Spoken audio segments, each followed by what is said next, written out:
जय श्री गणेश। आज की जानकारी बहुत ही खास है जो भूत प्रेत के विषय में है। भूत प्रेत और जिन्न के विषय में भारतीय शास्त्रों और पुराणों में विस्तार से चर्चा की गई है। यह विषय प्राचीन समय से ही मानव समाज में जिज्ञासा और भय का विषय रहा है। विभिन्न शास्त्रों में भूत प्रेतों की उत्पत्ति, प्रकार और लक्षणों के बारे में अलग अलग विवरण मिलते हैं। वीडियो शुरू करने के पहले अगर आपने सब्सक्राइब नहीं किया है तो जय श्री गणेश करके कर लीजिए और हाँ, बेल आइकन को प्रेस करना ना भूलें। चलिए शुरू करते हैं। तो कूर्म पुराण में वर्णित कथा के अनुसार जब ब्रह्मा जी सृष्टि की रचना के लिए तपस्या कर रहे थे, तब उनकी तपस्या के असफल होने से उनमें क्रोध और दुख उत्पन्न हुआ। इस क्रोध और दुख के कारण उनकी आंखों से आंसू गिरने लगे, जिनसे विभिन्न प्रकार के भूत और प्रेत उत्पन्न हुए। इस कथा का मुख्य सार यह है कि भूत प्रेतों की उत्पत्ति को नकारात्मक भावनाओं जैसे क्रोध और दुख से जोड़ा गया है। यह इंगित करता है कि ये आसुरी और असंतुलित ऊर्जा के प्रतीक हो सकते हैं, जो कि नकारात्मक भावनाओं और कर्मों से उत्पन्न होती है। इस प्रकार भूत प्रेतों का अस्तित्व और उनका प्रभाव विशेष रूप से मानसिक और भावनात्मक असंतुलन से संबंधित माना गया है। अब बात करते हैं अग्नि पुराण में। तो अग्नि पुराण में विभिन्न प्रकार की मानवेतर शक्तियों का वर्णन मिलता है, जिनके बारे में कहा गया है कि वे मनुष्यों को पीड़ा पहुंचा सकती है। इन शक्तियों के बारे में विस्तृत जानकारी दी गई है और उन्हें 16 प्रकारों में वर्गीकृत किया गया है। ये शक्तियां इस प्रकार हैं। सबसे पहले आते हैं प्रेत। वे आत्माएं जो मृत्यु उपरांत मुक्त नहीं हो पाती और भटकती रहती हैं। दूसरी आती है डाकिनी, तो तांत्रिक शक्तियों से युक्त स्त्री राक्षसियां। तीसरा वेताल, शमशान में रहने वाले और मृत शरीरों पर अधिकार रखने वाले प्राणी। चौथा पिशाच, तो मांसाहार में रुचि रखने वाली और असत्य वचन बोलने वाली आत्माएं। पांचवे हो गए गंधर्व, संगीत और नृत्य के देवता, लेकिन कुछ रूपों में मानव को भ्रमित कर सकते हैं। यक्ष, धन और खजाने की रक्षा करने वाली देवी शक्तियां। राक्षस, हिंसक और आक्रामक प्रवृत्ति के प्राणी जो दूसरों की संपत्ति और अधिकार हड़पने की इच्छा रखते हैं। कुष्मांड, ऐसी शक्तियां जो मानसिक विकार उत्पन्न कर सकती हैं। विनायक, तो विघ्न कारक शक्तियां जो किसी कार्य में बाधा उत्पन्न कर सकती हैं। मुखमांक, तो विशेष प्रकार की नकारात्मक शक्तियां। रेवती, नकारात्मक शक्तियां जो विपरीत प्रभाव डाल सकती हैं। वृद्ध रेवती, तो वृद्ध अवस्था की नकारात्मक शक्तियां। उग्र वृद्धिका, अत्यधिक उग्र और क्रोधित शक्तियां। मातृग्रह, तो नकारात्मक मात्र सत्तात्मक शक्तियां। शाकिनी, शक्तियां जो जादू टोने में विशेषज्ञ होती हैं। पिशाचिनी, तो पिशाचों की स्त्री रूप वाली जो शक्तियां होती हैं। यह सभी प्रकार की शक्तियां भिन्न भिन्न प्रकार के प्रभाव डाल सकती हैं, जो मानव के लिए कष्टकारी हो सकती है। अब बात करते हैं वामन पुराण में।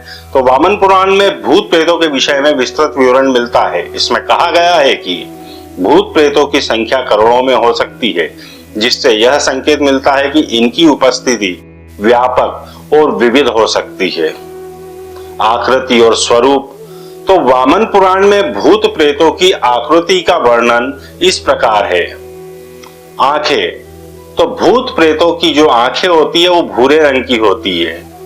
मुख उनका भयानक और डरावना होता है, जो उनके भयावह स्वरूप को दर्शाता है। उनके बाल खड़े रहते हैं, जिससे उनकी भयावहता और अधिक बढ़ जाती है। अन्य लक्षण उनके, तो इनके शरीर का आकार और स्वरूप असामान्य और विकृत हो सकता है, जो सामान्य मनुष्यों से भिन्न होता है। इन लक्षणों से यह प्रतीत होता है कि भूत प्रेतों का स्वरूप असामान्य और डरावना होता है, जो आमतौर पर भय और असुरक्षा की भावना उत्पन्न करता है। वामन पुराण के अनुसार इस वर्णन से यह स्पष्ट होता है कि प्राचीन भारतीय शास्त्रों में भूत प्रेतों को अदृश्य और भयावह शक्तियों के रूप में देखा गया है, जिनका अस्तित्व और प्रभाव व्यापक और गहन हो सकता है। बात करते हैं हम पद्म पुराण की, तो पद्म पुराण में भूत प्रेतों के विषय में गहन वर्णन मिलता है, जिसमें उनकी विशेषताओं और लक्षणों का विवरण दिया गया है। यह वर्णन भूत प्रेतों के असामान्य और भयावह स्वरूप को उजागर करता है।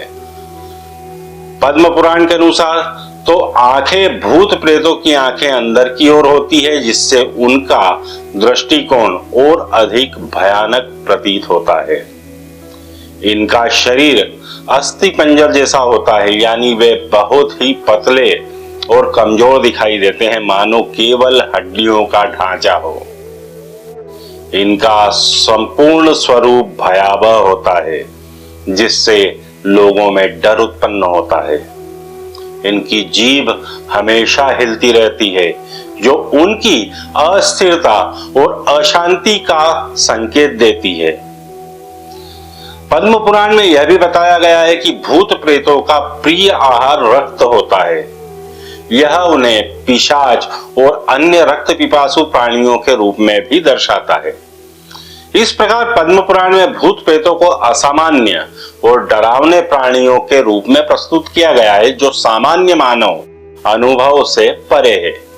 इस वर्णन से यह स्पष्ट होता है कि भूत प्रेतों का स्वरूप और व्यवहार नकारात्मक और भय उत्पन्न करने वाला होता है, जो मनुष्यों के लिए चिंता और दहशत का कारण बन सकता है। बात करते हैं मार्कंडेय पुराण की, तो मार्कंडेय पुराण में भूतों की उत्पत्ति को अधर्म से जोड़ा गया है। इस पुराण के अनुसार जो व्यक्ति अधर्म या अनैतिक कार्य करते हैं, वे मरने के बाद भूत प्रेत के रूप में भटक सकते हैं। यह उन आत्माओं की स्थिति को दर्शाता है जो अपने अधर्मपूर्ण कार्यों के कारण मुक्ति नहीं पा सकी और इस कारण भूत प्रेत योनि में भटक रही हैं। अन्य पुराणों और शास्त्रों में भी बताया गया, तो अन्य शास्त्रों में भी भूत प्रेतों, राक्षसों और अन्य अदृश्य शक्तियों के बारे में विस्तृत विवरण मिलता है। इनमें उनके प्रकार, लक्षण और कार्यकलापों का वर्णन किया गया है। उदाहरण के लिए शिव पुराण, तो इसमें विभिन्न प्रकार के भूत प्रेतों और पिशाचों का वर्णन है, जो भगवान शिव की सेवा में रहते हैं। गरुड़ पुराण, तो इस पुराण में मृत्यु के बाद आत्मा की यात्रा और कर्मों के अनुसार भिन्न भिन्न योनियों की प्राप्ति के बारे में बताया गया है, जिसमें भूत प्रेत योनि भी शामिल है। स्कंद पुराण, तो इसमें भी भूत प्रेतों और उनकी प्रकृति का विवरण दिया गया है। विष्णु पुराण, तो इसमें भी अधर्म और अनैतिक कार्यों के परिणाम स्वरूप प्रेत योनि की प्राप्ति का उल्लेख है। इन शास्त्रों में भूत प्रेतों और राक्षसों के अस्तित्व को एक वास्तविकता के स्वरूप में स्वीकार किया गया है। भारतीय संस्कृति में यह मान्यता है कि भूत प्रेत और अदृश्य शक्तियां हमारे चारों ओर मौजूद हैं और वे हमारे जीवन पर प्रभाव डाल सकती हैं, विशेषकर तब जब किसी व्यक्ति ने अधर्म या अनैतिक कर्म किए हों। संस्कृति और मान्यताएं, तो भारतीय संस्कृति में भूत प्रेत और जिन्नों के विषय में विभिन्न पुराणों और शास्त्रों में वर्णित कहानियां और मान्यताएं व्यापक रूप से प्रचलित हैं। इन मान्यताओं का उद्देश्य केवल इन अदृश्य और पारलौकिक शक्तियों के अस्तित्व को समझाना ही नहीं है, बल्कि धर्म और नैतिकता का महत्व भी रेखांकित करना है।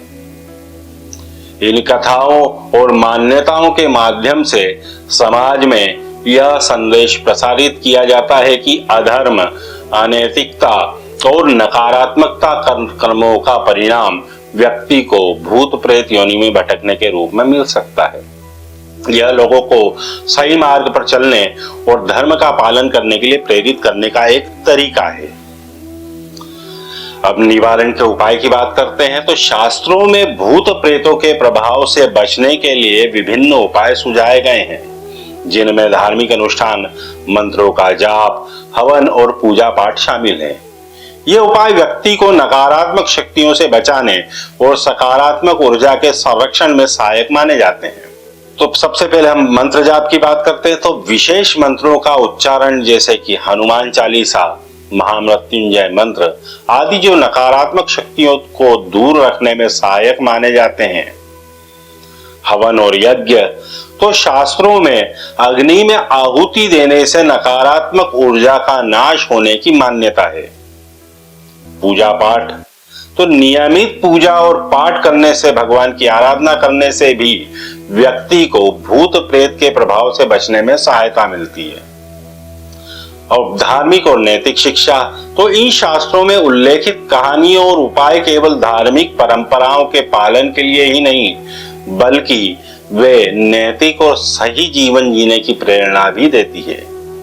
यह समाज में नैतिकता, ईमानदारी और धर्म के पालन की शिक्षा देने का एक माध्यम है।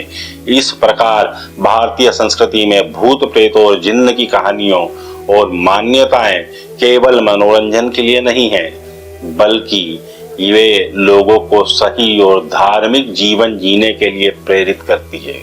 शास्त्रों के अनुसार भूत प्रेतों का अस्तित्व स्वीकार किया गया है और उनका वर्णन विभिन्न आकारों और रूपों में मिलता है। श्रीमद् भागवत पुराण में धुंधुकारी का प्रेत योनि में होना बताया गया है। धुंधुकारी एक ब्राह्मण पुत्र था जिसने अधर्म पूर्ण जीवन जिया था और उसकी मृत्यु के बाद उसे प्रेत योनि प्राप्त हुई। गोकर्ण जी ने उसे मुक्त करने के लिए श्रीमद् भागवत पुराण का श्रवण करवाया, जिससे उसकी आत्मा को मुक्ति मिली।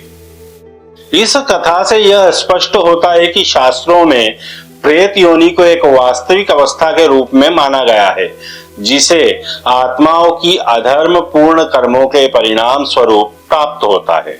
शास्त्रों में भूत प्रेतों का अस्तित्व मुख्यतः नकारात्मक और असामान्य परिस्थितियों से जुड़ा होता है।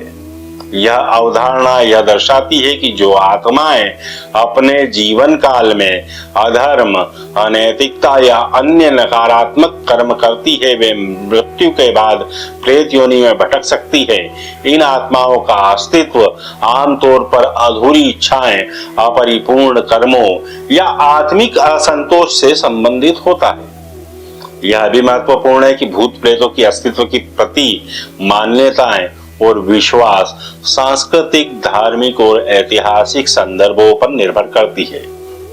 विभिन्न समाजों और संस्कृतियों में इन अदृश्य शक्तियों के बारे में अलग अलग दृष्टिकोण हो सकते हैं और ये मान्यताएं उन समाज की धार्मिक और सांस्कृतिक धारणाओं से प्रभावित होती है। इसलिए शास्त्रों में भूत प्रेतों की मान्यता एक और तो धार्मिक शिक्षा और नैतिकता के प्रसार का माध्यम है, वहीं दूसरी ओर यह मान्यता यह भी दर्शाती है कि नकारात्मक कर्मों का परिणाम नकारात्मक हो सकता है, जो मनुष्यों को सही मार्ग पर चलने की प्रेरणा देता है। यह जानकारी आपको कैसी लगी, कमेंट करके जरूर बताएं।